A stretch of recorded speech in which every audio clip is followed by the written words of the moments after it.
నందుకు స్తోత్రాలు నాయన. దయగలిగిన తండ్రి, ఈరోజు పునరుద్ధాన దినాన నీ బిడ్డలమైన మా అందరి మీద నీ కనికరం ఉంచండి, కృపనుంచండి అయ్యా, జాలి నుంచమని అడుగుతున్నానయ్యా. నువ్వు కనికర పడకపోతే మా స్వభావాలు మారు, మా బ్రతుకులు మారు, మా నిర్ణయాలు మారు, మా ఆలోచనలు మారు. ప్రతి మాటకు నీకు లోబడినట్లుగా కృప దయచేయండి. మా ప్రతి ఆలోచన నీకు లోబడినట్లుగా కృప దయచేయండి. దయాదాక్షణ్య పూర్ణుడా, దీర్ఘశాంతము గలవాడా, మా ఎడల అత్యధికమైన దీర్ఘశాంతము చేత, కనికరము చేత మా ఎడల కృప చూపుతున్నవాడా. తురాలమా తురాంతియమలాక్కడ తురమా బడకడ ధురమ కళ తుర హలలో యహలలో యహలలో యహలలో. దయాళుడు, దయగలిగిన తండ్రి అని సాగిలపడడం ఎంతైనా మంచిది. ఆయన ఎరగని సత్యం అంటూ ఏదీ లేదు. ఆయన మన అంతరంగములను తేటగా ఎరిగిన దేవుడు. చేద్దాం, ప్రార్థన చేద్దాం. పరిశుద్ధుడైన తండ్రి, నీకు స్తోత్రాలనైనా. ఈ ఉదయ కాలంలో కృపచేతనే మమ్మల్ని అందరినీ జ్ఞాపకం చేసుకున్నావు నాయనా. నీ బిడ్డలను నీ చిత్తములో ఉన్న వారిని నడిపించి తీసుకొని వచ్చినందుకు స్తోత్రాలు. నీ వాక్కును పంపి మమ్మల్ని దర్శించి మాతో మాట్లాడి పరిశుద్ధులుగాను నీ రాకడలో నిన్ను ఎదుర్కొనే ఆశీర్వాదముల చేత నింపి నడిపించినందుకు కృతజ్ఞతాస్తుతులు చెల్లిస్తూ యేసయ్య నిన్ను అడిగి పొందినాము తండ్రి, ఆమెన్. ప్రార్థన ఆలకించి కృపనిచ్చిన యేసయ్యకు స్తోత్రము చేయదము.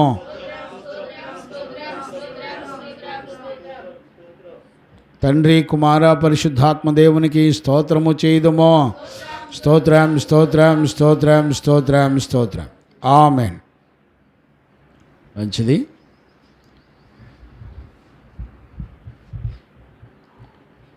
మన ప్రభు అయిన యేసయ్యకు మహిమ, ఘనత, ప్రభావములు కలుగునగాక.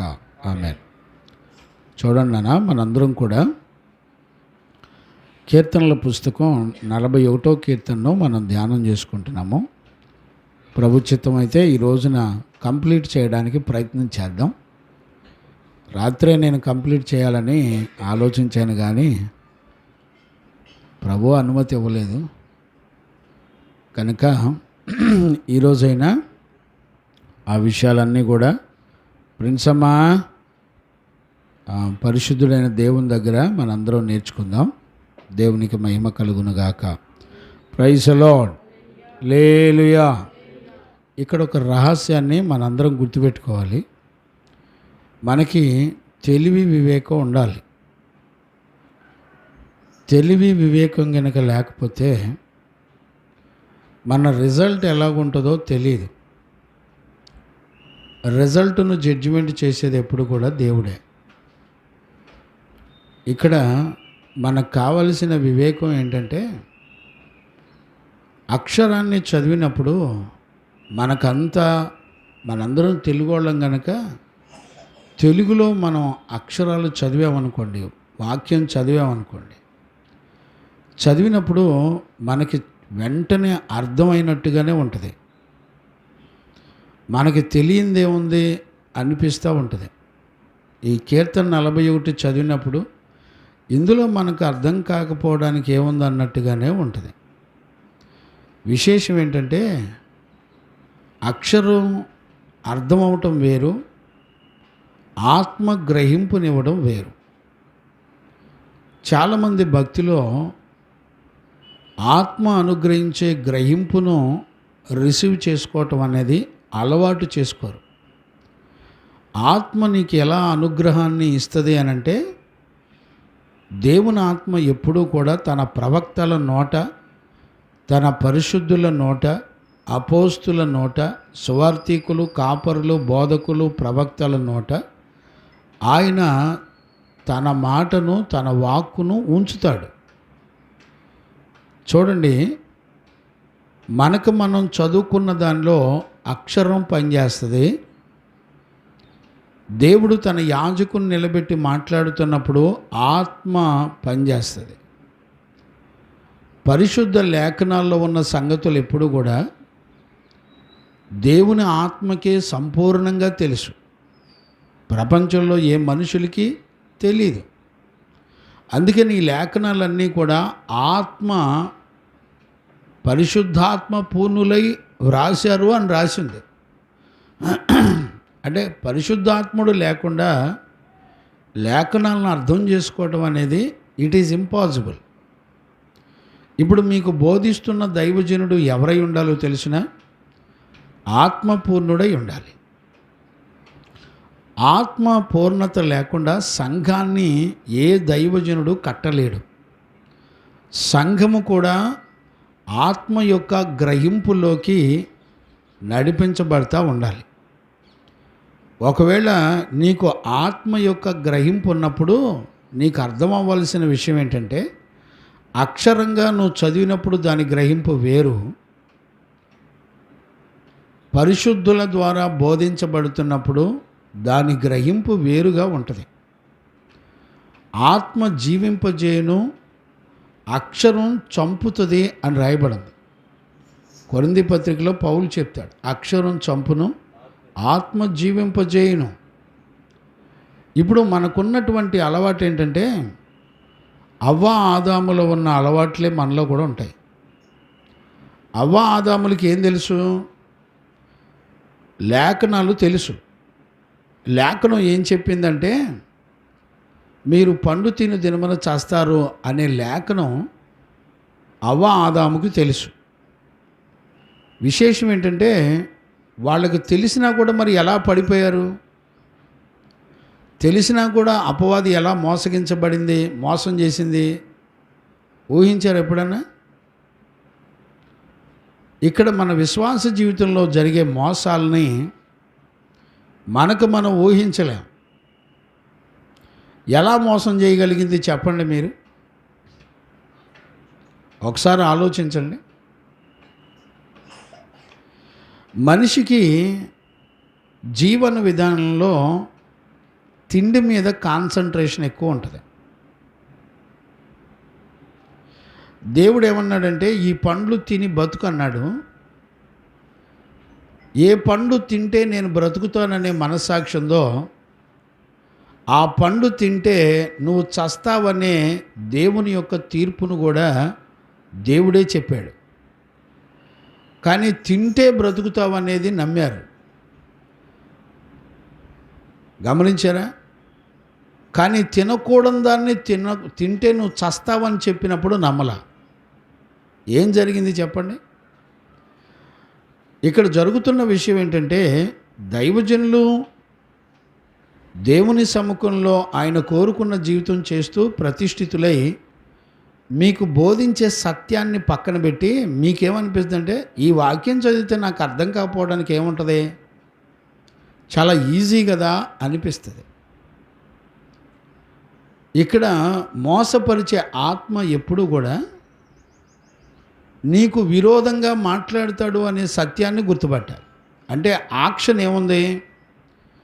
ఇప్పుడు మన జీవితంలో తినే పండును తినొద్దు అని అంటే నీ మనస్సాక్షి ఏమంటుందంటే, నాకు ఇది అలవాటండి, నేను ఇలానే బ్రతుకుతాను, నేను చిన్నప్పటి నుంచి నేను ఇట్టానే బ్రతికాను, ఇప్పుడు మార్చుకోమంటే నేను మార్చుకోలేను అని అంటది.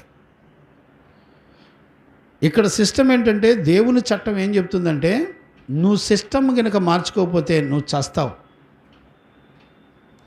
ఇది ఎప్పుడు చెప్పాడు అంటే, వాళ్ళు పడిపోక ముందే దేవుడు చెప్పాడు.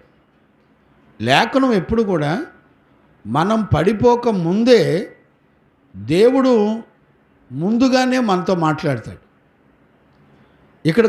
ఇక్కడ మనకున్నటువంటి ప్రాబ్లం ఏంటంటే, గ్రహింపు అనేది దాని విలువ ఎంత అనేది గుర్తుపట్టలేరు. కారణం ఏంటో చెప్పనా? ఆత్మ యొక్క గ్రహింపుతో మనం ఏకీభవించాలంటే మన తెలివితేటల్ని సున్నా చేయాలి, మనకున్న ఆలోచనల్ని సున్నా చేయాలి.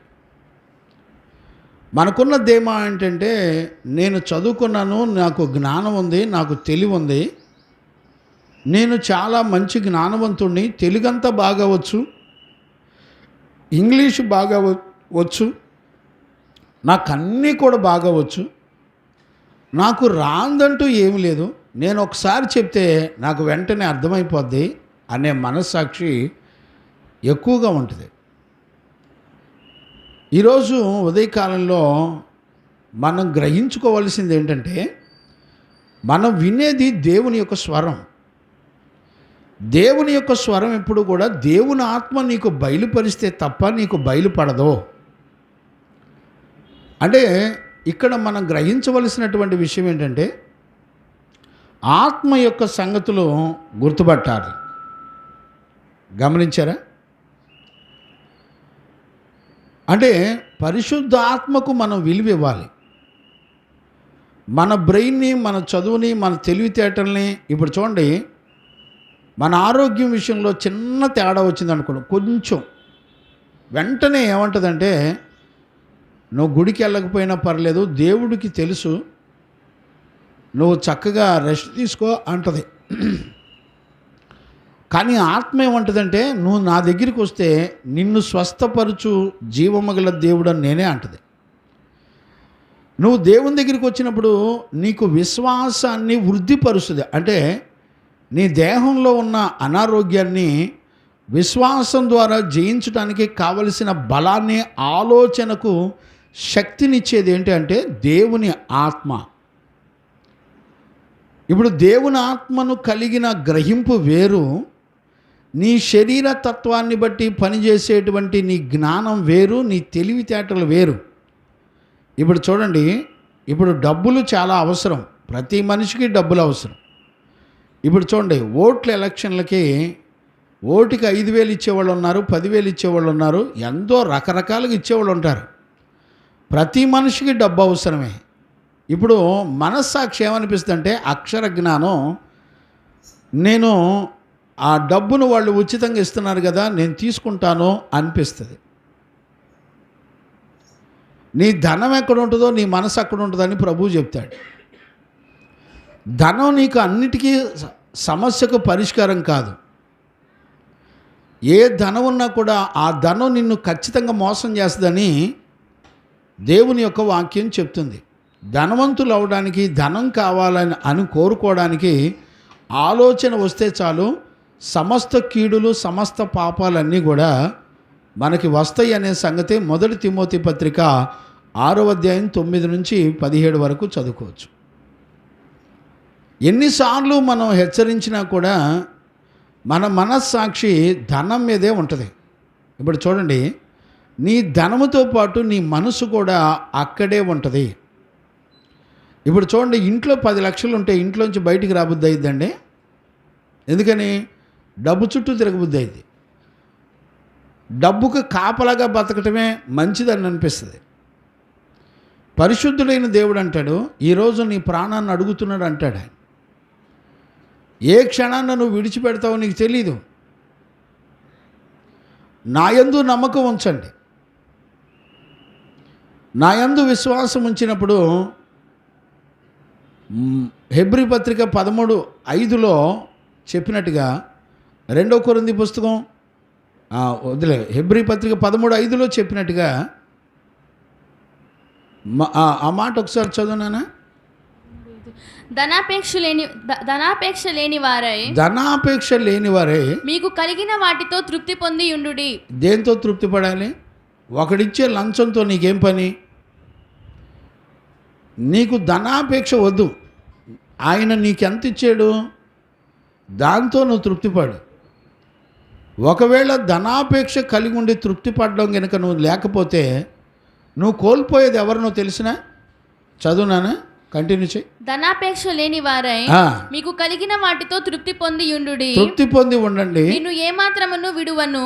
నిన్ను ఏమాత్రం కూడా నేను ఎన్నడూ విడిచిపెట్టను. చూడండి, దేవుడు ఎన్నడూ విడిచిపెట్టాడంటే, నిన్ను ఎన్నడూ ఎడబాయను అని, ఎన్నడూ కూడా ఎడబాయను అని ఆయనే చెప్పాను కదా. కాబట్టి ప్రభువు నాకు సహాయకుడు. గమనించారా? ప్రభు నాకు సహాయకుడు, నేను భయపడను. నేను ఏమి భయపడను. నరమాత్రుడు నాకేమి చేయగలడు? గమనించారా? నరమాత్రుడు నాకేం చేస్తాడు? ఎవరికి భయపడక్కర్లేదు. ప్రభు అంటే ఏమంటాడంటే, నీ కలిగిందంత తృప్తిగా ఉండు. నీది కాని దాన్ని నువ్వు ఆశించొద్దు. ఓట్ల కోసం లంచాలు ఇస్తారు. మాకు ఓట్లేయండి. బిడ్డలారా, అక్షర జ్ఞానం నిన్ను చంపుతుంది, ఆత్మ జ్ఞానం నిన్ను జీవింపజేస్తుంది. బ్రతికుండంగా నువ్వు జీవాన్ని సంపాదించుకోవాలి. అది నువ్వు మరణించిన తర్వాత శరీర మరణంలోనూ ఆత్మ మరణంలో రెండిట్లోనూ నిన్ను రక్షించగలిగింది ఆత్మ యొక్క జ్ఞానం. అంచేత ఈ ఉదయకాలంలో లేఖనాలు వినేటప్పుడు ప్రతి విషయంలో ఆత్మ యొక్క గ్రహింపును మనం గ్రహించుకోగలగడాన్ని మనం గుర్తుపట్టి ప్రార్థనాపూర్వకంగా సిద్ధపడి రావాలి. ప్రభా, ఈరోజు నీకు గ్రహింపు కావాలా వద్దా అనే సంగతి నువ్వు సిద్ధపడే దానిలో ఆధారపడి ఉంటుంది. నా తెలివి నాకు సరిపోదు, నీ మాటలు గ్రహించుకోవాలంటే ఆత్మ నాకు ప్రత్యక్షతని ఇస్తేనే కానీ నేను గ్రహించుకోగలుగుతాను అనే సంగతి నువ్వు దేవుని దగ్గర ఒప్పుకోవాలి. నువ్వు దేవుని దగ్గర ఎప్పుడైతే సిద్ధపడి నిన్ను నువ్వు నీ మీద ఆధారపడకుండా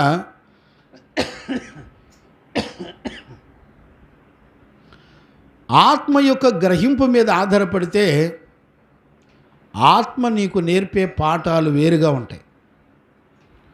ప్రతి మాట వెనక దేవుని ఉద్దేశాన్ని గ్రహించుకొని నీ మనసును నువ్వు నీ ఆలోచనను నువ్వు నమ్ముకోవడం మానేస్తావు నెమ్మదిగా. అంటే అక్షరం విలువ ద్వారా పనిచేసే నీ ఆలోచన ఆత్మ ద్వారా చంపాలి. శరీర క్రియల్ని ఆత్మ ద్వారా చంపాలి. ఆత్మ జ్ఞానం ద్వారానే నీ శరీర తత్వం యొక్క అక్షర జ్ఞానాన్ని చంపగలుగుతావు. లేకపోతే నిన్ను నువ్వు ఖచ్చితంగా మోసపోతావు. అందుకనే నేను దైవజనుల కూటంలో కూడా సేవకుల సదస్సులో కూడా సేవకులు కూడా అదే మాట చెప్పాను నేను. అయ్యా, నాకన్నీ తెలుసు అన్నట్టుగా ఉండడం కన్నా పసిబిడ్డలను పోలి జీరోలో ఉండి నాకేం తెలీదు నువ్వు నేర్పితే నేర్చుకుంటాను అనండి. దేవుని ఆత్మ అద్భుతంగా బోధిస్తుంది.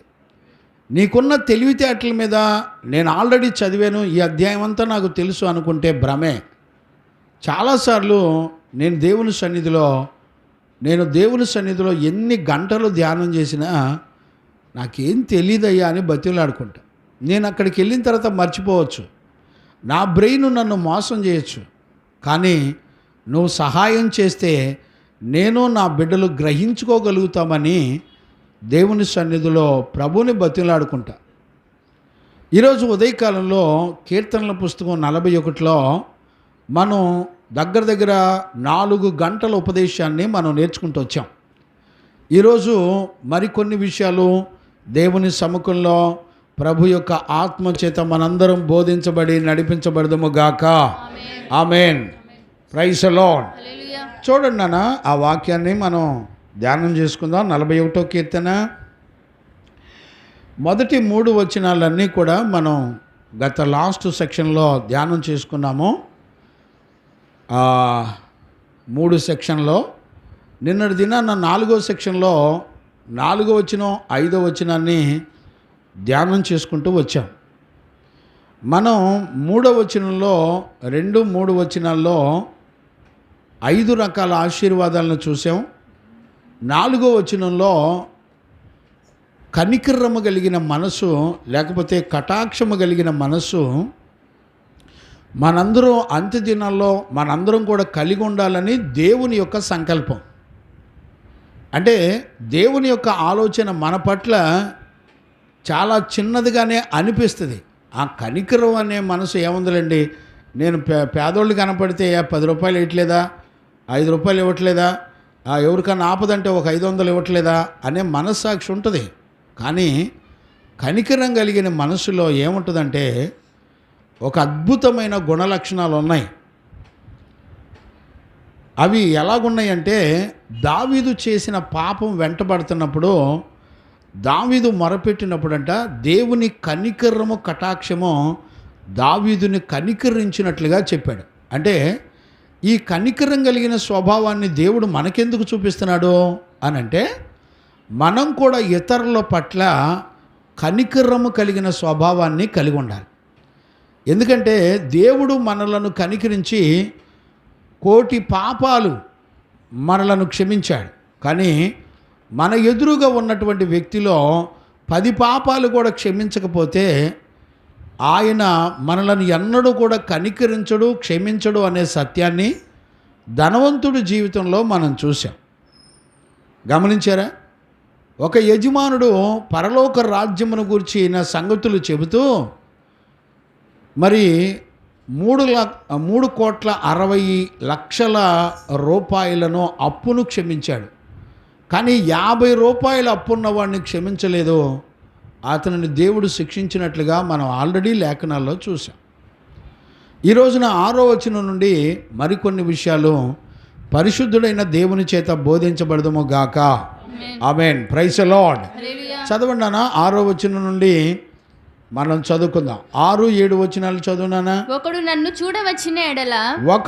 చూడవచ్చిన ఎడల వాడు అబద్ధమాడును వాని హృదయము పాపమును పోగు చేసుకొనుచున్నది. వాడు బయలు వెళ్ళి వీధిలో దానిని పలుకుచున్నాడు. నన్ను ద్వేషించు వారు అందరూ కూడి నా మీద గుసగుసలాడుచున్నారు. నశింపచేయవలెనని వారు నాకు కీడు చేయని ఆలోచించుచున్నారు. వాడు కీడు చేయని ఆలోచించుచున్నారు. గమనించారా? ఇప్పుడు 2 వచనాలు చదివాం కదా, ఏమన్నా అర్థం అవుద్దంటారా? ఇప్పుడు చూడండి, మీ తెలివితేటల మీద అక్షరాన్ని చూసి నమ్మే దాని మీద మీ మనసును పక్కన పెట్టి, పరిశుద్ధాత్ముడా, మంచి బోధకుడా, లేఖనాలన్నీ కూడా ఎరిగిన తండ్రి నాకు బోధించు అను. ఆ మనస్సాక్షి నీలో ఉన్నప్పుడు నీకు గ్రహింపును మార్గాన్ని చూపించేది ఎవరో తెలిసినా? నయమాను గ్రంథం చదువుతున్నాడు, మంచి యుద్ధశూరుడు, కానీ లేఖనం చదువుతున్నాడు. ఎవరైనా నాకు చెప్పందే నాకు ఎలా గ్రహింపవుద్ది అని అడిగాడు. ఒక రాజు, అన్యుడు, అన్య దేశపు రాజుకు అర్థమవుతుంది. నాకెవరో ఒకళ్ళు దారి చూపించకపోతే నాకు ఎలా అర్థమవుతుంది? నీకు ఆత్మచేత నడిపించబడేటువంటి దైవజనుడు నీకు దారి చూపించకపోతే నీకు ఎలా అర్థమవుతుంది చెప్పండి?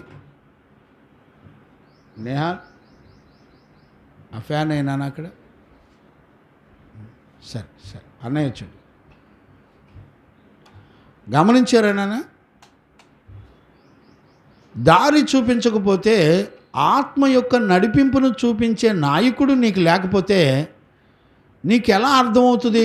నీకు ఎలా గ్రహింపు కలుగుతుంది? ఆలోచించండి. ఈరోజు ఖచ్చితంగా మనందరం కూడా గుర్తుపట్టాలి. ఇప్పుడు ఈ వాక్యం చదివాం కదా, 6, 7 వచనాలు చదివాం కదా, మీరు ఆలోచించి చెప్పండి. ఇప్పుడు ఈ 41వ కీర్తన అంతా కూడా నువ్వు గ్రహించుకొని ప్రతి వచనంలో ఏముందో నువ్వు ఆలోచించి నీకు మార్గాన్ని చూపించే దైవజనుడు ఆలోచనకర్తగా నీకు ఉండకపోతే నీకు దేవుని ఆలోచనలు, దేవుని సంగతులను గ్రహించటం అనేది అసంభవమైనటువంటి విషయం. గమనించారా? అందుకనే ఈరోజు ఉదయకాలంలో మనలను మనం పరీక్షించుకోవాలి. 6వ వచనం మళ్ళీ ఒకసారి చదువునానా. ఒకడు నన్ను చూడవచ్చిన ఎడల వాడు అబద్ధమాడును. ఇప్పుడు మనకేం గ్రహింపు అవుతుంది చెప్పండి? చూడడానికి వచ్చేవాడంట అబద్ధం ఆడతాడంట. అంటే అర్థం ఏంటి? ఎలా అర్థం చేసుకుంటావు? చూడడానికి వచ్చినాడు అబద్ధం ఆడడం ఏంటి? చూడడానికి వచ్చినాడు పాపాన్ని పోగు చేసుకోవడం ఏంటి? What's going on? ఇక్కడ మనం చాలా జాగ్రత్తగా అర్థం చేసుకుంటే, ఏ స్థితిలో దావీదు ఉన్నాడు, అతని యొక్క స్థితి ఏంటి అనంటే, అతడు పాపం చేత బంధించబడి శోధించబడుతూ శ్రమలో ఉన్నాడు. దేవుని యొక్క ఉగ్రత శిక్షా విధిలో దావీదును నడిపిస్తున్నప్పుడు తన స్నేహితులు చాలామంది వస్తున్నారు దావీదు దగ్గరికి, పలకరించడానికి వస్తున్నారు. పలకరించడానికి వచ్చి వాళ్ళు ఏం చేస్తున్నారంటే అబద్ధం ఆడుతున్నారంట. అబద్ధం ఆడటం అంటే అర్థం ఏంటి? నన్ను చూడవచ్చారు కానీ అబద్ధం ఆడుతున్నారు. అబద్ధం ఆడటం అంటే అర్థం ఏంటి అంటే వాళ్ళు సత్యాన్ని పలకటల్లా. ఇప్పుడు చూడండి, మనం హాస్పిటల్లో ఉన్నాం అనుకోండి, ఎవరైనా మన దగ్గరికి వస్తారు, వచ్చినప్పుడు పైకి ఏమంటారు? ఏమండి రాయపు గారు, పైకి ఏమంటారు? అమ్మ నీకెందుకు, మేము ఉన్నాం, మీకేం దిగులేదు, మీకు అయ్యే ఖర్చులు కానీ మొత్తం మేము చూసుకుంటాం, మేము నిన్ను కాపాడుతాం అని అంటారు. కానీ లోపల ఏం మనసు ఉంటుంది చెప్పండి? వాళ్ళు అబద్ధం ఆడుతున్నారు. అంటే అర్థం ఏంటి? లోపల దావీదు ఎప్పుడు చస్తాడా అని చూస్తున్నారు. అసలు వీడు చస్తే బాగుండు, పడిన మంచం మీద నుంచి లెగవకుండా చస్తే బాగుండు అని 8వ వచనంలో అంటాడు. చూడండి, కుదరని రోగము వానికి సంభవించి ఉన్నది, వాడు ఈ పడక విడిచి తిరిగి లేవడని చెప్పుకుంటున్నారంట. ఇక ఆడు మంచం మీద పడ్డాడు, ఇక ఆడు తిరిగి లేవడు, ఇక ఈడి సంగతి అయిపోయింది, ఇంతే సంగతులు అనుకుంటున్నారట. గుర్తుపట్టారా? అబద్ధం అంటే అర్థం ఏంటి? ఇప్పుడు పైకొకటి లోపలొకటి. ఎవరిళ్ళు? దావీదుకు సన్నిహితులే, దావీదుకు సన్నిహితులైనటువంటి వాళ్ళే. వాళ్ళ ఫీలింగ్స్ చూసా ఎలాగున్నాయా? దావీదు ఏమంటాడంటే, నా దగ్గరికి వస్తున్నారు, నన్ను పలకరిస్తున్నారు, పైకి బాగానే పలకరిస్తున్నారు, కానీ అవతలకి వెళ్ళిన తర్వాత వీళ్ళంతా మాట్లాడుకునే మాటలు ఏంటో తెలిసినా వీడు చస్తే బాగుండు. గమనించారా? అంతరంగంలో ఒక ఆలోచన, బయటికి ఒక ఆలోచన. దీన్నే అబద్ధీకుడు అంటాడు, అబద్ధమాడుతున్నాడు అంటాడు. గమనించారా? అబద్ధం అనేది ఎలాగుంటుందో ఎప్పుడైనా ఊహించారా? అసలే నువ్వు కనికరం కలిగిన మనస్సును నువ్వు గనుక సంపాదించుకోకపోతే నీ లోపల బయట ఏక మనసు రాదు. దేవునికి మహిమ కలుగునుగాక. కనికరం కలిగిన మనసు నీకున్నప్పుడు, ఒక మనిషి శ్రమలో ఉంటే లోపల బయట నీకు ఒకే మనసు పనిచేస్తుంది. ఇప్పుడు గుర్తుపట్టారా? అంటే ఒక కనికరం కలిగిన మనసు నిన్ను ఎన్ని కార్యాల్లో నీకు సహాయం చేస్తుంది. మనం ఏమేమి చదువుకున్నాం? ఆపత్కాలంలో తప్పిస్తాడు, మన ప్రాణాన్ని కాపాడుతాడు, భూమండలం మీద అతడు ధన్యుడుగా ఉంటాడు, వాని శత్రువుల ఇచ్చకు దేవుడు అప్పగించడు, రోగశయ్య మీద వారిని ఆదరిస్తాడు, రోగము కలగగా అతనిని స్వస్థపరుస్తాడు, నీ పాపములు నిన్ను తరిమేటప్పుడు దేవుని యొక్క కనికరం నిన్నొచ్చి ఆదరిస్తుంది. గమనించారండి? ఇప్పుడు దావీదు అనుభవంలో ఏం చూస్తున్నాం మనం? 6వ వచనంలో నుంచి ఏం చూస్తున్నామంటే, నీ దగ్గరికి వచ్చి పైకి నువ్వు బాగానే ఉన్నావని పలకరించి వాళ్ళ అంతరంగం లోపల అబద్ధమాడుతూ అబద్ధాన్ని నమ్ముకొని పైకేమో నిన్ను ప్రేమతో పలకరిస్తూ నీకెందుకు మేము ఉన్నామని చెబుతూ లోపలేమో వీడు చస్తే బాగుండు, వీడు మంచం మీద నుంచి బయటపడకుండా పాడైపోతే బాగుండు అని కోరుకునే వాళ్ళు ఉంటారు. ఇప్పుడు నీకు ఒక విషయం చెప్పనా?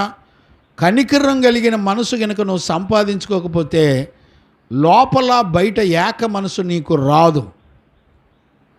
ఈ విషయాలన్నీ కూడా దావీదుకి ప్రాక్టికల్గా అర్థమైందండి. అందుకని అంటాడు, పేదలను కనికరించువాడు కటాక్షించువాడు అతడు ధన్యుడు అని రాశాడు. గమనించారండి? ఈరోజు ఒక దైవజనుడిగా నేను మిమ్మల్ని అందరినీ కూడా దేవుని యొక్క ఆత్మ గ్రహింపులో నువ్వు ముందల సున్నా అయ్యి దేవునికి విలువిచ్చినప్పుడు ఆయన గ్రహింపు నీకు కలగజేస్తాడు. 12 మంది శిష్యులు కూడా యేసయ్య దగ్గరే ఉన్నారు, కానీ గ్రహించుకోలేదు.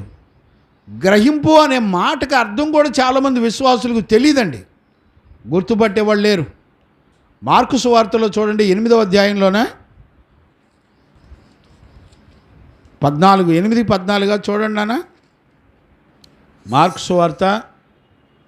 వారు తినుటకు వారు తినుటకు రొట్టెలు తెచ్చుట మరచిరి. రొట్టెలు తెచ్చుట మర్చిపోయారు. దోణిలో వారి యొద్ద దోణిలో వాళ్ళ దగ్గర ఒక్క రొట్టె తప్ప మరేమీ లేకపోయాను.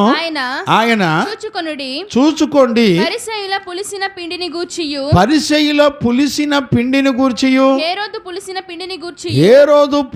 పిండిని గూర్చియు జాగ్రత్త పడుడని వారికి చెప్పగా వారు తమ యొద్ద రొట్టెలు లేవనియు తమలో తాము ఆలోచించుకొనిరి. ఆళ్ళకై వాళ్ళు ఆలోచించుకుంటున్నారు. యేసు అది ఎరిగి మన యొద్ద రొట్టెలు లేవని మీరెందుకు ఆలోచిస్తున్నారు? ఏమండి, పులిసిన పిండి కొను రొట్టెలకి ఏమైనా సంబంధం ఉందనే మాట అర్థం కావట్లేదంట. చూడండి, ఎవరికి 12 మంది శిష్యులే వీళ్ళు. యేసయ్య దగ్గర 24 గంటలు బోధ అయినేవాళ్లే, కానీ వీళ్ళకి అర్థం కావట్లే, గ్రహింపు రావటంలా. యేసు ప్రభు చెప్తున్నాడు, ఒరే మీరు నా దగ్గరికి వచ్చి రొట్టెల గురించి ఆలోచిస్తారేంటి? మీకు జానడ పట్టకు ముద్ద అన్నం పెట్టడం నాకు తెలీదా?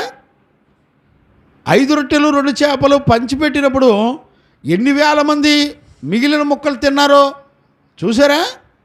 12 గంపలు ఎన్ని గంపలు ఎత్తారో మీకు మైండ్ గుర్తుందా? విస్తారంగా నేను మిమ్మల్ని ప్రేమించాను, మిమ్మల్ని కాపాడుకునే బాధ్యత నాదే. దేవునికి మహిమ కలుగును గాక. Praise the lord. గ్రహించగలుగుతున్నామండి? కంటిన్యూ చేయనా? మీరింకనూ గ్రహింపలేదా? ఇప్పుడు చూడండి, దేవుడే సృష్టికర్త ఏమంటే మీరేంటి గ్రహించలేదు? వివేచింపలేదా? నెంబర్ 1 గ్రహించలేదు, వివేచింపలేదు. మీరు కఠిన హృదయం అయిపోయింది. మీరు కనులుండి చూడరా, చెవులుండి వినరా, జ్ఞాపకం చేసుకోరా. నేను 5,000 మందికి 5 రొట్టెలు విరిచి పంచి పెట్టిన ఇదే మాటలు మత్తయి సువార్తలో ఏమని రాసింది తెలిసిన? మీరు ఎంత అవిశ్వాసులు అయిపోయారంటే ఇదే సందర్భాన్ని మత్తయి సువార్తలో రాసినప్పుడు మత్తయి రాసిన మాట ఏంటో తెలిసిన? మీరు ఎంత అవిశ్వాసులు అయిపోయారేంటి? 7 రకాల గుణాలు వచ్చేసినాయండి, శాపపు గుణాలు. ఏంటి? గ్రహించుకోకపోతే, ఆయన చెప్పిన మాటను గ్రహించుకోకపోతే మన బ్రతుకులో 7 రకాల ఉగ్రతలు, శాపాలు వచ్చి కూర్చుంటాయి, మనకు అర్థం కాదు. ఏమంటే కఠిన హృదయం ఎందుకు వస్తుంది నాకు అర్థం కావట్లా అంటే, వాడు అక్షర జ్ఞానాన్ని నమ్ముతాడు, నాకు ఇదే కరెక్ట్, ఇక ఎవడు ప్రపంచంలో ఎవడు చెప్పినా నేను నమ్మనంటాడు, అంతే. ఇదే కరెక్టు, నాకు తెలుసు అంటాడు, అంతే.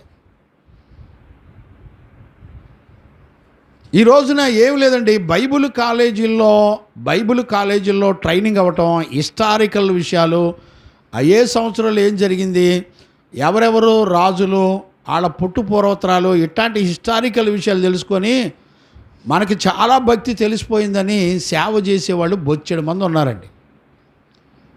యేసు ప్రభు అలా ట్రైనింగ్ ఇవ్వాల, అట్లా నేర్పలా. మొట్టమొదట ఆయన నేర్పాలంటే తగ్గించుకొని దిగొచ్చాడు ఆయన. నీకు ఒక దైవజనుడు సువార్త చెప్పాలంటే మొట్టమొదట తనకున్నవన్నీ విడిచిపెట్టి తన ప్రాణాన్ని కూడా ద్వేషించే మనసు కలిగినోడు నీకు బోధ చేయాల. చిన్న సమస్య వస్తే మనుషుల మీద, పోలీసుల మీద, కోర్టుల మీద ఆధారపడేవాడు, హాస్పిటల్ మీద ఆధారపడేవాడు, మనుషులు ఇన్ఫ్లుయెన్సుల మీద ఆధారపడేవాడు, వాడి ఆస్తుల మీద ఆధారపడేవాడు, వాడి తెలివితేటల మీద ఆధారపడేవాడు నీకు బోధకుడా? ఎక్కడ చూసావు బైబిల్లో? నీకెవడు బోధించాలో తెలుసా అసలు నీకు? Be careful. మొట్టమొదట నీకు బోధించేవాడు తనకున్నవన్నీ కూడా. చూడండి, యేసు ప్రభు పరలోకంలో దేవదూతల చేత ఎల్లప్పుడూ స్తుతించబడుతూ ఆరాధించబడేవాడు, మహిమను పొందేవాడు, ఘనతను పొందేవాడు. నీకున్న ఘనతను, నీకున్న తెలివిని, నీకున్న ఆస్తిని, నీకున్న వెండి బంగారాల్ని, నీకున్న పలుకుబడిని, నీకున్న మంచి పేరును, నీ డిగ్రీల్ని, నీ కలిగినవన్నీ కూడా పెంటతో సమానంగా ఎంచుకోకపోతే నీవు దేవుని ఆత్మ యొక్క సంగతులు గ్రహించలేవో, తెలుసుకోలేవు.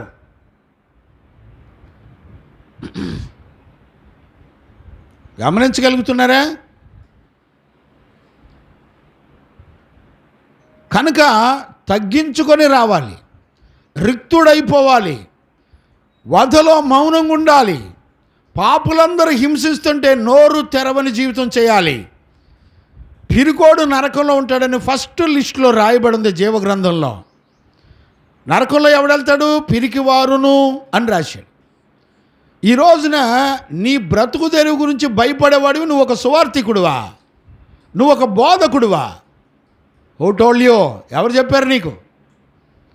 ఏమంటే ఉద్యోగాలు చేస్తూ సేవ చేసేవాడు వాడు కాపరే. మందలు పడుతున్నారు గొళ్ళకి. జాగ్రత్త.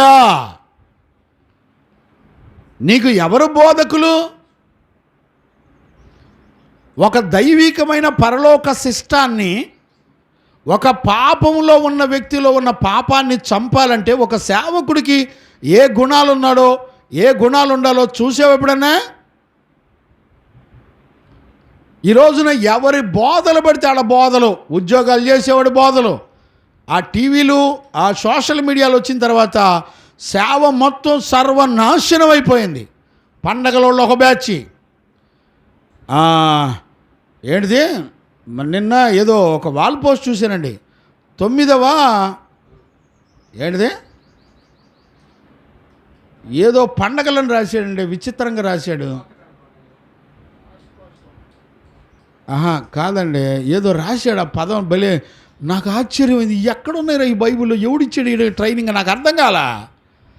చాలా బాధపడ్డాను, ప్రార్థన చేశాను. ప్రభా, మరి వాళ్ళ మనోనేత్రాలు ఎప్పుడు వెలిగిస్తావో నాకు తెలీదు. చిన్న సువార్త కోటం అంటే చాలదా? దానికి ముందర ఉపవాస పండగలు అని చెప్పి దానికి ముందర ఒక ఏదో పదాన్ని వాడాడండి. నాకు గుర్తు రావట్లేదు, ఫోన్లో ఉందలండి, నాకు ఆ పదం గుర్తు రావట్లే. నేను వెంటనే కాపీ చేసి పక్కన పెట్టా, మళ్ళీ మర్చిపోతానే ఉన్నాను. మా జాషువా లాంటి వాళ్ళకి చూపించాలండి. అర్థమైందండి? ఆలోచించే వాళ్ళు ఎవరు లేరు. ఒక యోగ్యత ఎక్కడి నుంచి ప్రారంభమవుతుందో గ్రహించే వాళ్ళు ఎవరు లేరు. ఇప్పుడు చూడండి, యేసయ్య 12 మంది శిష్యులకి బోధించేటప్పుడు ఆయన పైన ఒక మంచి కాపరిగా సృష్టికర్త దిగొచ్చాడు. ఆయన దిగొచ్చిన తర్వాత 12 మంది అపోస్తులకి బోధించి 12 మంది అపోస్తులు కూడా వాళ్ళ చేతి కింద శిష్యులను కన్నారు. యేసుక్రీస్తు అంట అనుభవ జ్ఞానము చేత మన పాపములన్నిటినీ ఆయన క్షమించను అని రాయబడింది. అంటే అనుభవ జ్ఞానం లేకపోతే క్షమించటం అనే మనసు నీకు తెలీదు. కనికరం అనే మనసులో నువ్వు కనికరం అనే మనసును సంపాదించుకోకపోతే నీ స్నేహితులు బయట ఒకటి లోపల ఒకటి పెట్టుకొని నిన్ను మోసం చేస్తుంటే వాళ్ళ విషయంలో నువ్వేం చేయాలో నీకు తెలివి జ్ఞానం ఉండదు. దావీదు ఏం చేసేది తెలిసినా? అలాంటి వాళ్ళందరినీ కూడా మనసులో ఒకటి లోపల ఒకటి పెట్టుకొని అబద్ధం ఆడుతూ పాపాలు పోగు చేసుకునే వాళ్ళని దావీదు ఏం చేశాడు తెలిసినా? యేసయ్యకి అప్పగించాడు. Praise the Lord. నీకు కనికరం అనే మనసు కనుక నీకు తెలియకపోతే దేవునికి వాళ్ళని అప్పగించు. నువ్వేం చేస్తావు తెలుసా? వాళ్ళతో పోరాడతావు. నా బలం ఉందని, నా తెలివితేటలు ఉన్నాయని, నాకు చదువు ఉందని నువ్వు వాళ్ళతో పోరాడతావు. గమనించావా? లోకము యుక్తి కలిగింది, దేవుని ప్రజల కంటే లోకము యుక్తి కలిగిందని రాయబడింది. అన్ని జనులు వేసే ప్రశ్నలకి అన్నిటినీ నువ్వు సమాధానం చెప్పలేవు. ఈ రోజుల్లో సేవకులు డిబేట్లు అని చెప్పి మొదలు పెడుతున్నారు. సమాధానం చెప్పలేవు. ఎందుకు చెప్పలేవు తెలిసినా? వాడికి విశ్వాసం అంటే ఏంటో తెలీదు. నీకేం తెలుసు? నీకు విశ్వాసం తెలుసు. నీకు విశ్వాసము దేవుని సంగతులు తెలుసు కనుక దానిలో నుంచి నువ్వు ఏదైనా అడిగితే నువ్వు సమాధానం చెప్పగలవు. లోకము చాలా యుక్తి కలిగింది. నువ్వేం సమాధానం చెప్తావు? నీకు లోకం యొక్క సంగతులు, లోక జ్ఞానం నీకు తెలుసా? ఏమన్నా నీకు తెలియనప్పుడు పోటీ ఎందుకు నీకు? దేవుడే చెప్పాడు, అయ్యా లోకము యుక్తి కలిగి ఉంటుంది, దానికి ఒక జ్ఞానం ఉంది. లోకము తన జ్ఞానము చేత క్రీస్తుని ఎరగదు. 1 కొరింథీ పత్రిక 1:23-24 ఉన్నాయి. లోకము తన జ్ఞానము చేత క్రీస్తుని ఎరగదు అని 21వ వచనంలో ఉంటుంది. గమనించారా? ఈ రోజున డిబేట్లు అని చెప్పి మేము గెలవగలమని చెప్పి తొళ్ళగొట్టుకుంటున్నారు. ఇలా ఎప్పుడూ కూడా అలా చేయకూడదు. జ్ఞానం కలిగిన వాళ్ళు, రాత్రి మనం చదువుకున్నాం కదా, కటాక్షము అని అంటే ఏంటి? జ్ఞానము. జ్ఞానము కలిగిన దావీదు ఎలాగున్నాడు? శత్రువుల మధ్యలో మోగోడులాగా ఉన్నాడంటండి. నోరు తెరవకుండా ఒక మోగోడులాగా ఉన్నాడంట. నా సేవకుడు గుడ్డివాడు కాబట్టి ఎవరు గుడ్డివారు? కళ్ళు ఉన్నా కూడా కళ్ళు లేనోడు ఉన్నట్టు ఉండాలంట. వధలో మౌనంగా ఉండాలి. పాపులందరూ తృణీకరిస్తున్నప్పుడు నోరు తెరవలేదు యేసయ్య. ఒక ఆత్మ నీకు ఏ నడకను నీకు చూపించింది? ఇప్పుడు ఈ అక్షర జ్ఞానం కలిగినటువంటి వాళ్ళు, బైబిల్ యూనివర్సిటీలు, ఆ బైబిల్ కాలేజీలో చదివిన వాళ్ళు ఆత్మ జ్ఞానం యొక్క వివేకాన్ని గుర్తుపట్టలేరు. దావీదు చూడండి ఎంత తెలివిగా ఉన్నాడు. దావీదు చూడండి ఎక్కడా వాళ్ళ మీద తిరుగుబాటు చేయలే. దావీదు దేవునికి అప్పగించేశాడు. గమనించారా? నా సమయం అయిపోతుంది. కంటిన్యూ చేయనా? 8వ వచనం చూడండి. ఇప్పుడు మనం ఏం చదువుకున్నాం? పాపముల నుండి 4 నుంచి 5 వరకు పాపములు తరుముతున్నప్పుడు దేవుని సన్నిధిలో దావీదు అయ్యా కరుణించు అని అడుగుతున్నాడు. అంటే కరుణ కలిగిన మనసు ఎప్పుడు కూడా పాపములను క్షమిస్తుంది అనే సత్యాన్ని ఇక్కడ దావీదు ప్రాక్టికల్గా ఎరుగున్నాడు. రెండవ అనుభవం ఏంటి? తన దగ్గరకు వచ్చి అబద్ధం ఆడేవాడు, పాపాలను పోగు చేసుకునేవాడు, వాడు అంతరంగంలో ఒకటి బయటకు ఒకటి చూపించేటప్పుడు వాళ్ళ మీద దావీదు ఏమాత్రం కూడా తిరుగుబాటు చేయకుండా మౌనంగా ఉండి వాళ్ళందరినీ దేవుని చేతికి అప్పగించాడు. అంటే కరుణ, కనికరము, కటాక్షం అనే గుణాలు నిన్ను వేధిస్తున్న శత్రువులను దేవునికి అప్పగిస్తారు తప్ప వాళ్ళతో ఎదురాడి పోరాడరు అనే సత్యాన్ని మనం చూడొచ్చు. 8వ వచనం 9వ వచనాన్ని కూడా మనం చదువుకుందాం. కుదరని రోగము వానికి సంభవించి ఉన్నది. వాడు ఈ పడక విడిచి తిరిగి లేవడని చెప్పుకొనుచున్నారు. నేను నమ్ముకొనిన నా విహితుడు. ఇప్పుడు చూసారా? తిరిగి లేవడని చెప్పుకుంటున్నారంట. అయినా కూడా శత్రువులు కళ్ళ ముందల అలాంటి మాటలు ఆడుతున్నప్పటికీ కూడా వాళ్ళు ఎక్కడా కూడా చెల్లించలేదు. దేవునికి మహిమ కలుగునుగాక. చూడండి నాన్న,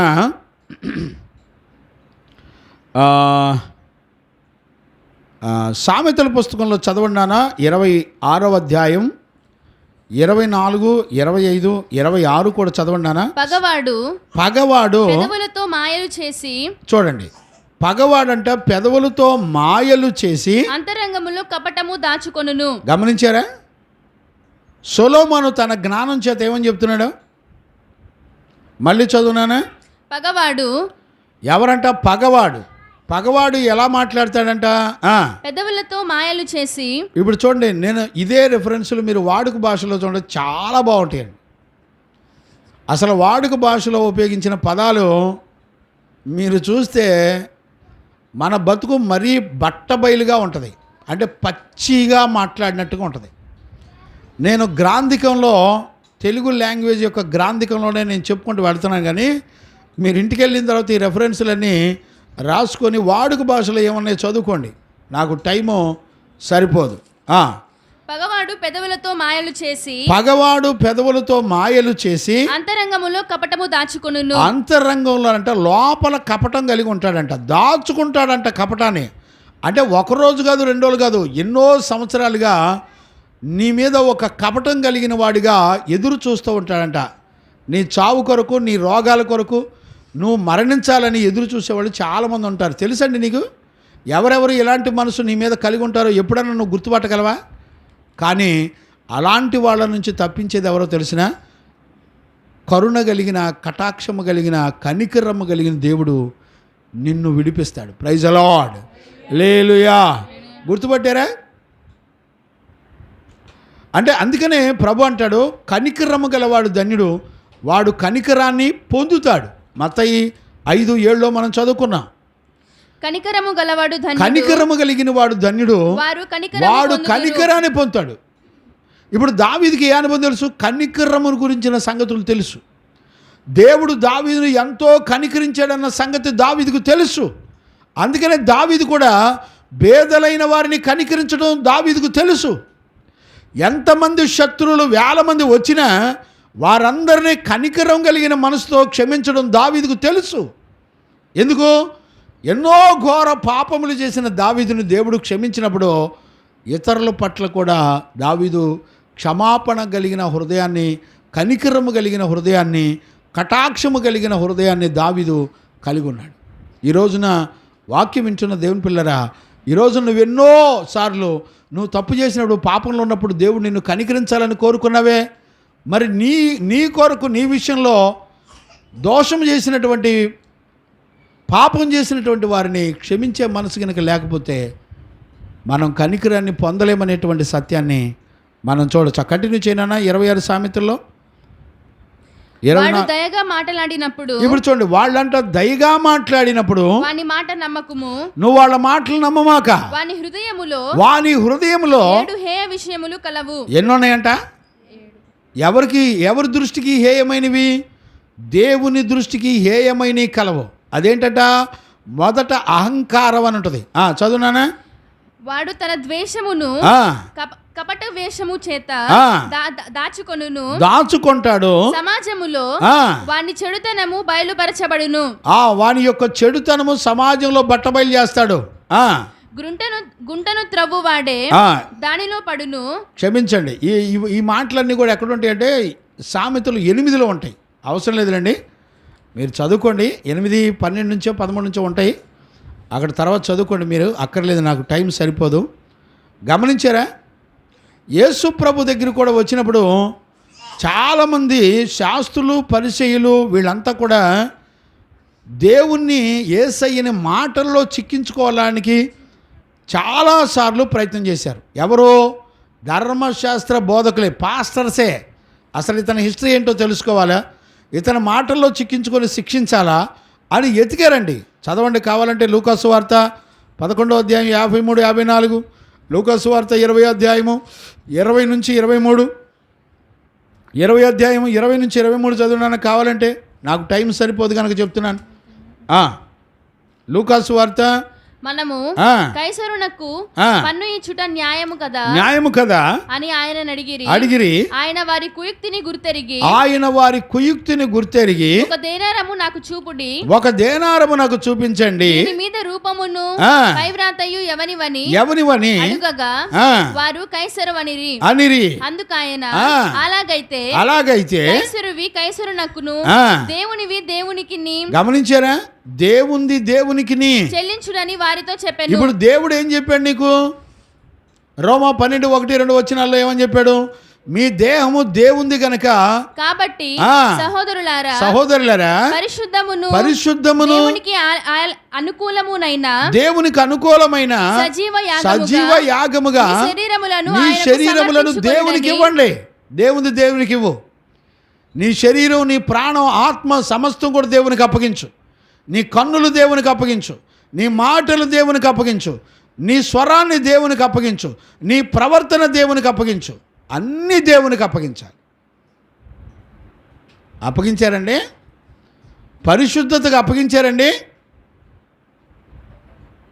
ఈ రోజున నువ్వు పరిశుద్ధతకి ఎప్పుడు అప్పగిస్తావో తెలుసా నీకు? అసలే పరిశుద్ధతకి ఎప్పుడు అప్పగిస్తావో తెలిసినా? ప్రభు యొక్క రాకడ కొరకు నువ్వు సిద్ధపడినప్పుడే పరిశుద్ధ జీవితం నీలోకి వస్తుంది. గుర్తుపట్టగలుగుతావా? రాకడ ఏ గడిలో వస్తుందో తెలీదు, నీ పోకడ ఏ గడిలో ఉంటుందో తెలియదు. ఇప్పుడు రేపే గనుక ప్రభు వస్తున్నాడని నీకు తెలిసిందనుకో జాషువా, ఏం చేస్తా? నేను మెకానిక్ దగ్గరికి వెళ్ళి టైట్ చేసుకుంటానా ప్రభు అంటావా?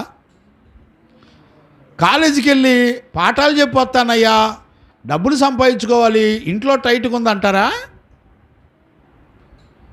బజార్కి వెళ్ళి కూరగాయలు తెచ్చుకుందాం, బ్యాంకులో డబ్బులు, లోన్లు తెచ్చుకుందాం అని ఎతుకుతూ ఉంటారా?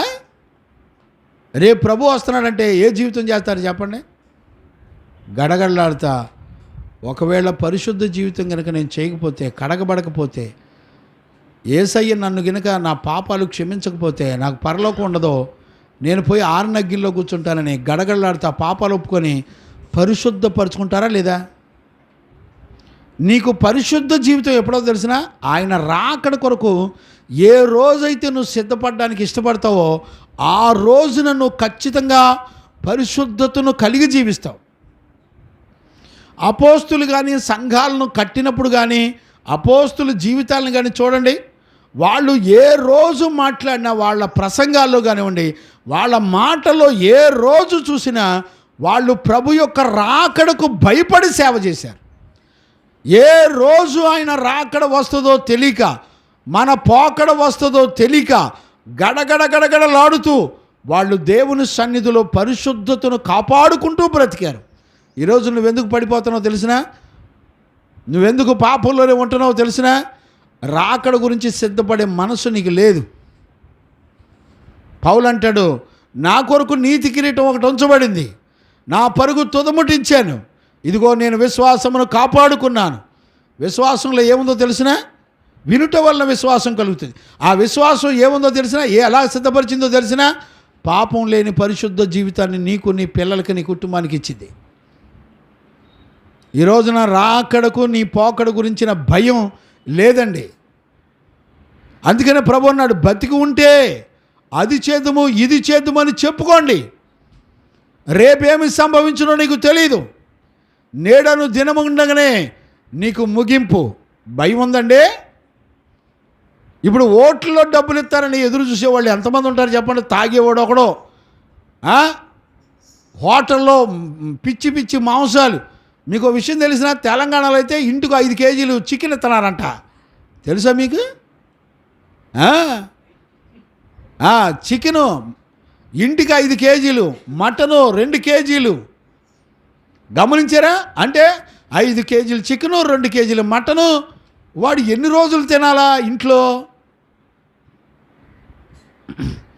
ఏమండి, పోయినసారి ఎలక్షన్లో సంఘాల పాస్టర్లే చెప్పారండి నాకు ఈ మాట. ఎవరో చెప్పింది కాదు, పాస్టర్లు చెప్పిన మాటలు, దైవజనులు చెప్పిన మాటలు. గమనించారా? ఆశ్చర్యపోతున్నాను. ఇప్పుడు ఏమన్నారు తెలుసా దైవజనులు? ఏమండి, సంఘాల వాళ్ళందరినీ వచ్చిన డబ్బులన్నీ తీసుకొచ్చి కానుక పెట్టలేయండి, లేకపోతే తీసుకొచ్చి నాకు ఇవ్వండి. మన పిచ్చి మైండ్ దేవునికి తెలియదంటారా? యేసయ్య చూడలేడంటారా? నీ లోపల ఇంటెన్షన్ నా ప్రభుకి తెలియదంటారా? ఏ ఉద్దేశంతో నువ్వు ఆశపడి తీసుకున్నావో ఆయన చూడంటావా? నీకు కలిగిన దాంతో తృప్తిపడు, నేను నీకు తోడున్నాను, భయపడకో. హెబ్రీ 13:5 చదివాం. నరమాత్రుడికి నువ్వు భయపడొద్దు, వెండి బంగారాలు నమ్ముకొని బతకొద్దు, పిచ్చి బతుకులొద్దు. నేను అనుకుంటున్నాను మా ఇంటి దగ్గర మంచి బోర్డు పెడదాం అనుకుంటున్నా, ఓటుకు డబ్బులు ఈ ఇంటికి ఎవరికి ఇవ్వద్దని.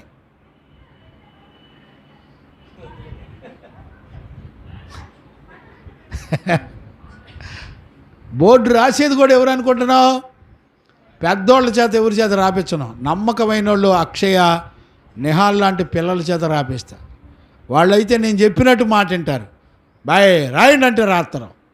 అదే పెద్దోళ్ళు అనుకో, దానిలో కొంచెం కలిపి చెరుపుతారనమాట. ఇవ్వచ్చు అంటారు, ఇవ్వకూడదు అన్న దగ్గర ఇవ్వచ్చు అని పెట్టారనుకో, మరి ఈడెవడు రా పాస్టరు భలే పెట్టాడు బోర్డు. లేకపోతే మా ప్రిన్స్ అమ్మ చేత రాపించేస్తా. అసలు మా ప్రిన్స్ అమ్మ అయితే ఏం చెప్తే అది స్టాంపు ఖచ్చితంగా చేసేస్తుంది. అంతేగా ప్రిన్స్ అమ్మ, గుడ్ గర్ల్. చూసావా, మందిరంలో సైలెంట్గా ఉంటుంది, ఆ దెయ్యం, జలుబు దెయ్యం అల్లాడెత్తుంది ఆ పిల్లని. అంతేనా ప్రిన్స్ అమ్మ? ఈ కోటంలో మొత్తం తగ్గిపోవాలా. ప్రైజ్ ది లార్డ్, హల్లెలూయా. గమనించారండి, యేసయ్యను శోధించడానికి ముందుగానే నిలబడుతున్నారండి. ఆయన్ని ఏ విధంగానైనా సరే శిక్ష వేయాలని రకరకాల ప్రశ్నలతో వాళ్ళ కుయుక్తులు దేవుడు ఎరుగున్నాడంటండి. చూసారా, మన కుయుక్తి దేవుని తెలియదంటే నువ్వు ఎందుకు తీసుకున్నావా? ఇప్పుడు కొంతమంది బాధ ఏంటంటే, మనం తీసుకోకపోతే ఎవడో ఒకటి తీసుకోండి. నీకెందుకు ఎవడో ఒకటి తీసుకుంటే? ఆడెవడో తీసుకోవడం ఏంటి? మనకు వచ్చిన డబ్బులు మనం తీసుకుంటే బాగుంటుందని అదొక బాధ. చూసావా, దెయ్యం చక్కటి రూట్లు చూపిస్తూ ఉంటుంది.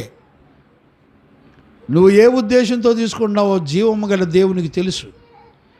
మనం ఎవ్వరం కూడా మనం ఎవ్వరం కూడా తప్పించుకోవడానికి వీలు ఉండదు. బైబిల్లో ఆయన గురించి రాయబడిన మాట ఏంటో తెలిసిన, ఆయన న్యాయాధిపతి. నువ్వేం చేసినా దేవుని దగ్గర న్యాయం తీర్పు తీర్చబడుతుంది.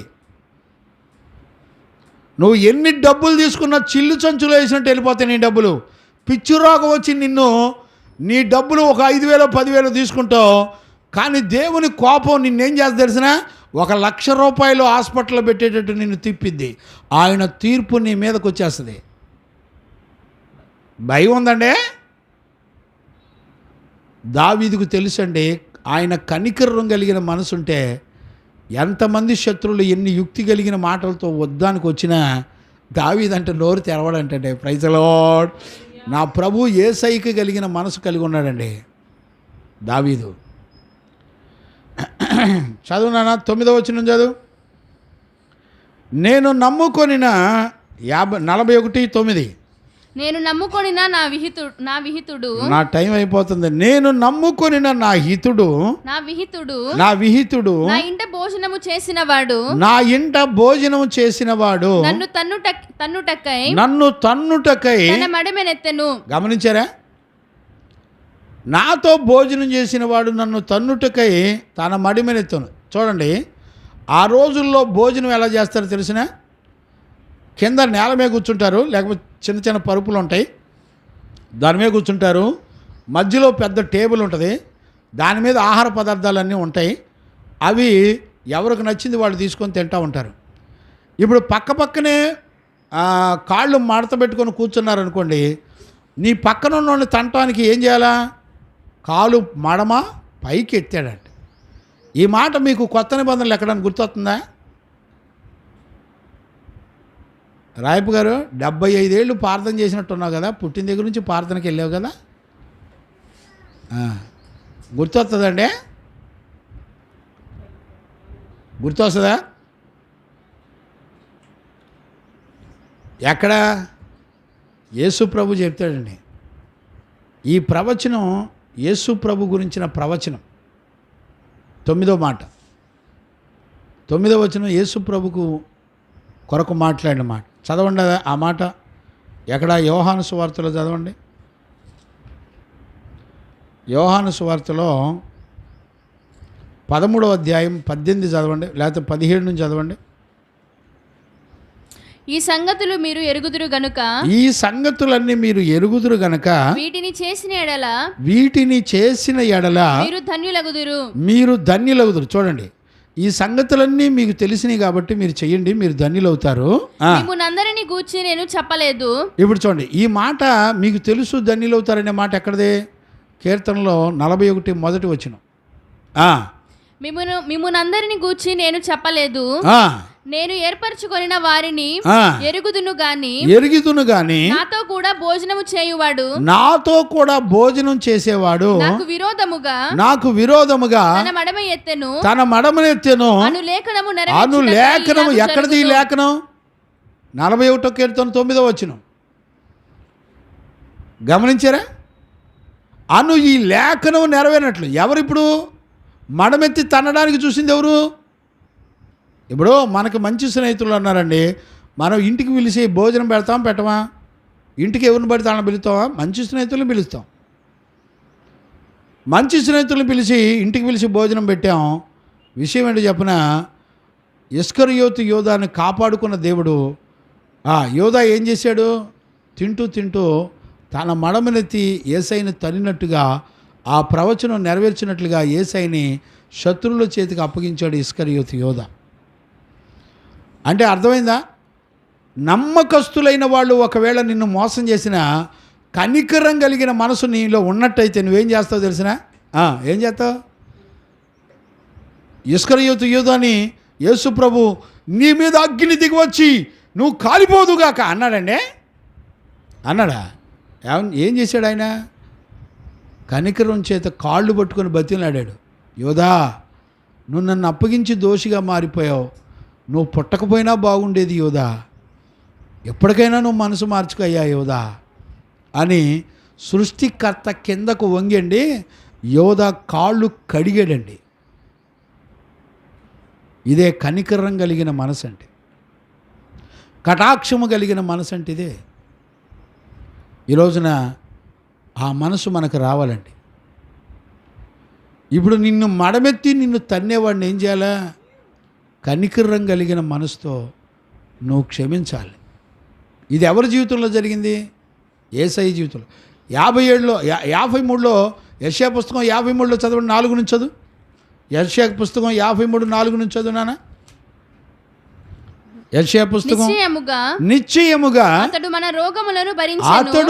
రోగములను భరించెను, మన వ్యసనములను వహించెను, అయినను మొత్తబడిన వానిగాను దేవుని వలన బాధింపబడిన వానిగాను శ్రమనొందిన వానిగాను మనము అతనిని ఎంచితిమి, మన అతిక్రమ క్రియలను బట్టి అతడు గాయపరచబడెను, మన దోషములను బట్టి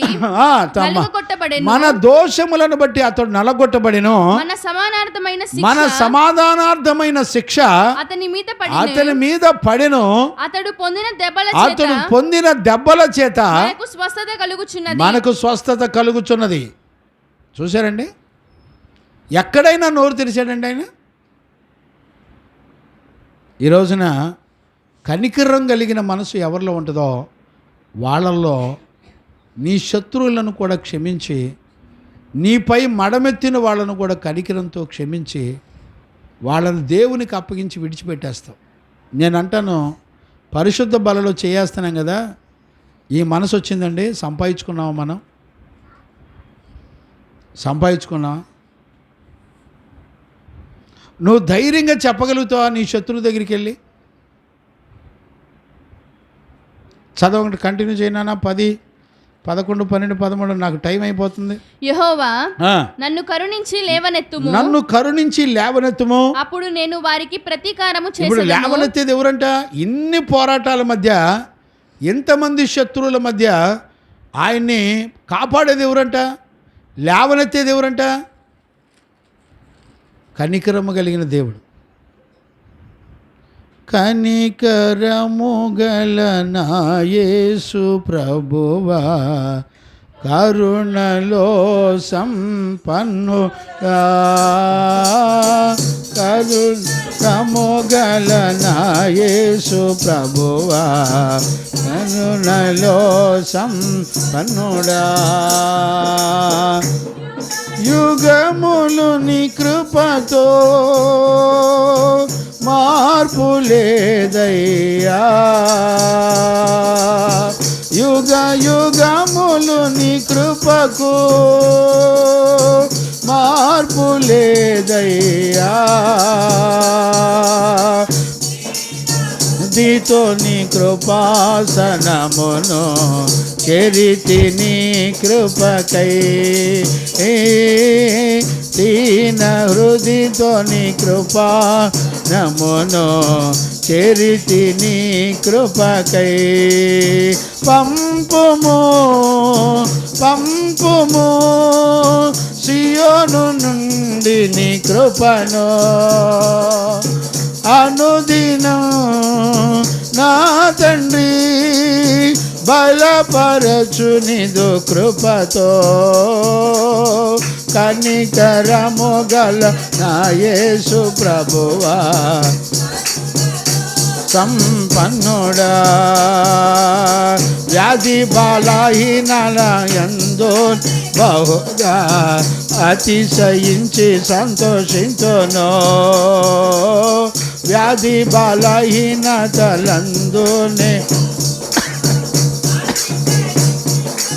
ఇంతోనో నిందలు ఇబ్బందులు హింసలన్ నా యేసుని నిమిత్తం, నిందలు ఇబ్బందులు హింసలన్ నా యేసుని నిమిత్తం,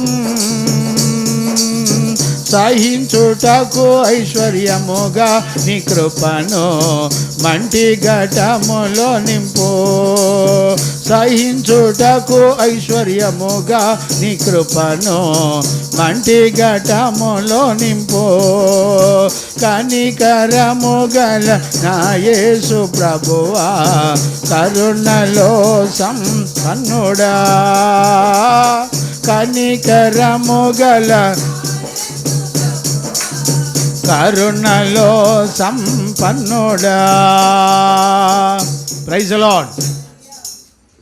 ఇప్పుడు దావీదు ఏమన్నాడు చూడండి, చాలా మంచి మాటలు ఉంటాయి. యెహోవా నన్ను కరుణించు, నన్ను లేవనెత్తు, అప్పుడు నేను వారికి నేనేమంటానంటే అండి, ప్రతీకారం అసలు చేయొచ్చా? పోనీ ప్రతీకారం ఎవరు చేయొచ్చు? ఎవరికి అర్హత ఉంది అండి? ప్రతీకారం చేయొచ్చా? ఎవరు చేయాలి? దావీదు ఎవరు తెలిసిన? రాజు. రాజుకు అందరి మీద అధికారం ఉంటుంది. అంతేకాకుండా ఆయన ఎవరో తెలిసిన? నీతికి రాజు. Praise the lord. హల్లెలూయా. నీతికి రాజు అయిన దేవుడు ఖచ్చితంగా జడ్జిమెంట్ చేస్తాడు.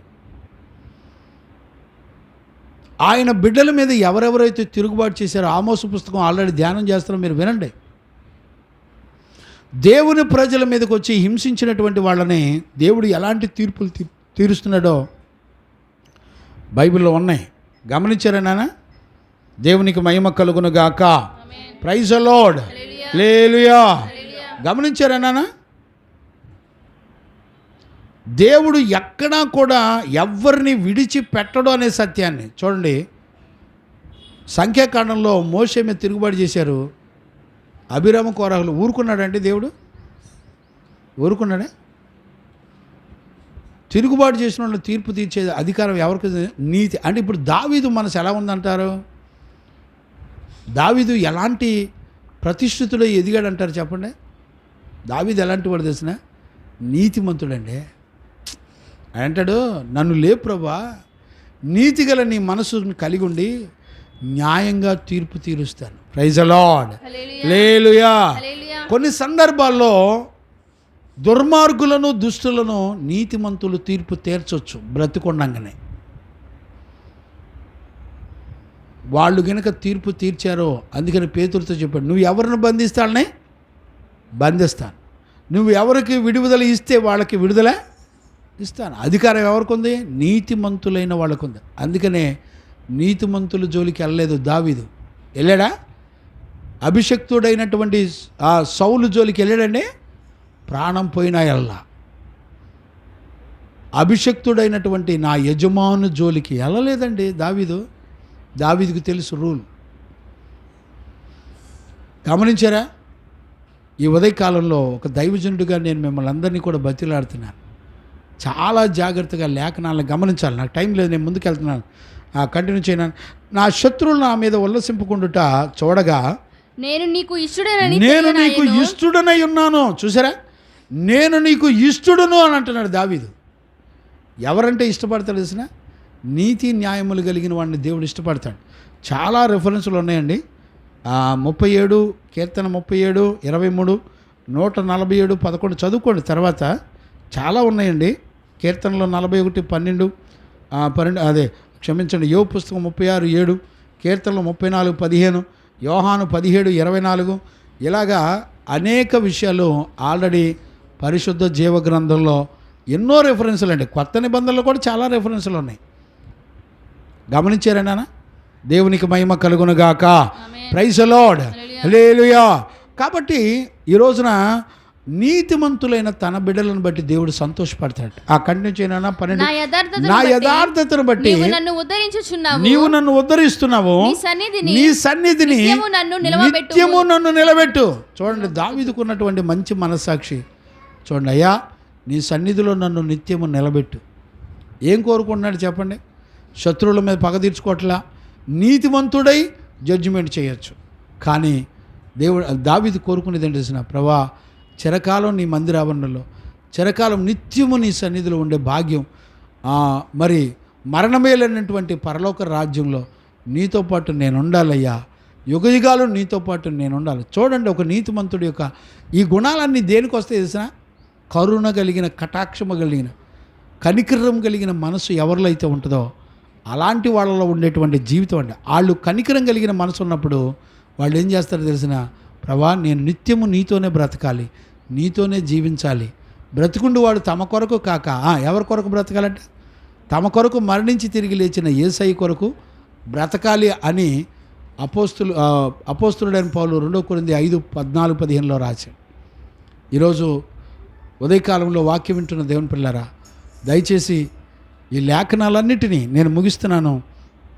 13వ వచనం కూడా చదువున్నాను. శాశ్వత కాలం నుండి ఇశ్రాయేలు దేవుడైన యెహోవా శాశ్వత కాలం నుండి శాశ్వత కాల పర్యంతము స్తుతించబడును గాక. చూసారండి, చివరికి ఎక్కడికి వస్తున్నాడంటే పరలోకపు అనుభవంలోకి వస్తున్నాడు. పరలోకంలో ఎప్పుడూ శాశ్వత కాలం దేవుడు స్తుతించబడుతూ ఉంటాడు. అంటే నా జీవితం మొత్తం దేవుని సన్నిధిలో నేను ఉండటమే కాకుండా ఆయన్ని స్తుతించేవాడిగా బ్రతకాలని కోరుకున్నాడు. ఈ రోజున మనం దేని కొరకు మనం ప్రయాసపడుతున్నామో పరీక్షించుకుందాం. అలాంటి కృప యేసయ్య మనందరికీ అనుగ్రహించి నడిపించునుగాక. ప్రార్థన చేసుకుందాం. స్తోత్రం స్తోత్రం స్తోత్రం స్తోత్రం చేద్దాం. నాన్న మనసారా మాట్లాడండి. 41వ కీర్తన 5 గంటల ఉపదేశాన్ని దేవుడు మనకిచ్చాడు. 5 గంటలు దేవుడు మరి మనతో మాట్లాడుతూ వచ్చాడు. బిడ్డలారా, ఈ వాక్యాలన్నిటిని బట్టి మనం ప్రార్థన చేసుకుందాం, బతిలాడుకుందాం. ప్రభా, నన్ను జ్ఞాపకం చేసుకయ్యా, కనికరించు నాయన, నీ దయను కనికరం నాపై ఉంచండి. ప్రభా, నీ నీతిగల మనసు నన్ను ఆదరిస్తూ ఉంది. దావీదును ఆదరించింది. దావీదు పాపములు వెంటబడుతున్నప్పుడు దావీదు దేవుని కనికరాన్ని కోరుకున్నాడు. ఇతరులను కనికరించే మనసు దావీదు దగ్గర ఉంది కాబట్టి దేవుణ్ణి కనికరించమని అడుగుతున్నాడు. నువ్వు గనక ఇతరులను కనికరించే మనసు నీలో గనక లేకపోతే బిడ్డలారా, దేవుని కనికరాన్ని నువ్వు పొందుకోలేవు. ఈరోజు వాక్యం విన్నావు కదా, 41వ కీర్తన నీకు తెలియకపోతే నువ్వెంత నష్టపోయేవాడివి. ప్లీజ్ నాన్న, 41వ కీర్తనలో దావీదు ఒక గొప్ప రాజు అయినప్పటికీ, అతనికి సైన్యాలు, సమూహాలు, భార్యలు, పిల్లలు అనేక మంది ఉన్నప్పటికీ కూడా, జ్ఞానం కలిగిన కుమారుడు సమూయేలు ఉన్నప్పటికీ, సొలొమోను ఉన్నప్పటికీ కూడా దావీదు మాత్రం, ప్రభా నువ్వే మంచి దేవుడు నాన్న, నేను పరిశుద్ధుల మీద కనికరపడాలి అయ్యా, ఇదిగో బేదలైన వారిని నేను కనికరించాలి, వాళ్ళ అవసరాలు తీర్చాలి, కనికరం కలిగిన మనసు ఇచ్చే ఆశీర్వాదాలు ఎన్నున్నాయో. ఈరోజు రాత్రి మనందరం, ఈరోజు ఉదయకాలంలో మనందరం కూడా, ప్రభా నీ మనసు నాకు కావాలయ్యా. ఈ మనసు ఎవరిదో తెలిసిన మంద కాదండి, పరలోకం నుండి వచ్చిన దేవుందండి. ఈ మనసును నువ్వు సంపాదించుకోగలిగితే నువ్వెంతగా దీవించబడతావో తెలిసిన. నీకు ఆపదలు వస్తే ఆయన కనికరం గల దేవుడు నిన్ను కాపాడుతాడు. నీ ప్రాణాపాయ స్థితి వస్తే నిన్ను కాపాడుతాడు. భూమండలం మీద నిన్ను ధన్యుడిగా ఉంచుతాడు. నీ శత్రువులు ఎచ్చక ఆయన నిన్ను అప్పగించడు. నువ్వు రోగశయ్య మీద ఉంటే నిన్ను అలా చూస్తూ వదిలిపెట్టడు. నిన్ను రోగశయ్య మీద ఉంటే ఆయన నిన్ను లేవనెత్తుతాడు. బిడ్డలారా, మనసారా ప్రార్థన చేయవా? నిన్ను స్వస్థపరచు యెహోవా ఆయనే. శత్రువులు ఎంత వేధిస్తున్నా, నిన్ను బాధ పెడుతున్నా, వాళ్ళ మీద పగ తీర్చుకోకుండా నిన్ను నువ్వు తగ్గించుకొని వారిని కనికరించే మనసు కలిగిన, ఇదిగో మా కనికరం కలిగిన మనసును దేవుడు నీకు ఇస్తాడు. ఈరోజు అలాంటి మనసును నువ్వు సంపాదించుకోకపోతే నా బిడ్డలారా, పరిస్థితులు మారిపోతాయి. నువ్వు అనుకోవద్దు, అక్షర జ్ఞానం నేను చదివాను, నాకు తెలియవచ్చు, నాకు అర్థమైపోయింది అనుకోమాక. నీకు బోధించే ఒక తండ్రి, ఆత్మచేత నడిపించబడే ఒక తండ్రి నీకు బోధించకపోతే, నీకు తెలియపరచకపోతే ఆ మార్గాలు నువ్వు ఎరగవో. అక్షరం నిన్ను చంపుతుంది, ఆత్మ జ్ఞానం నిన్ను జీవింపజేస్తుంది. నీకంటూ ఒక పరిశుద్ధుడు అడ్డం నిలబడాలి. సొదొమ గొమొర్రాల మీద అగ్ని గంధకాలు దిగి వస్తుంటే ఒక నీతిమంతుడైన అబ్రహాము అడ్డు నిలబడిపోయాడు.